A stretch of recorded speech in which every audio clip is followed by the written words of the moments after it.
കോഴിക്കോട് സ്വപ്നനഗരിയിൽ സംഘടിപ്പിച്ച അന്താരാഷ്ട്ര മീലാദ് സമ്മേളനത്തിൽ സംസാരിക്കുകയായിരുന്നു കാന്തപുരം AP അബൂബക്കർ മുസ്ലിയാർ.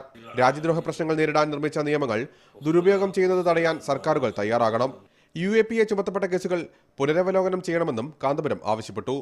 ആ നിയമങ്ങളിൽ പുനഃപരിശോധന നടത്തണം.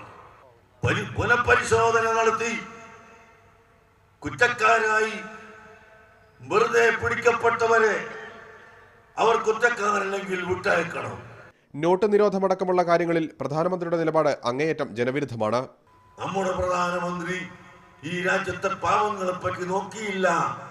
ഏത് പ്രധാനമന്ത്രിയായാലും ഏത് മുഖ്യമന്ത്രിയായാലും എല്ലാവരെയും ഒരുപോലെ കാണുകയും പാവപ്പെട്ടവരെ ഉയർത്തിക്കൊണ്ടുവരാൻ, അവരെ ഉന്നതമായ സ്ഥാനത്തേക്ക് കൊണ്ടുവരാൻ ഗവൺമെന്റ് ശ്രമിക്കുകയുമാണ് വേണ്ടത്.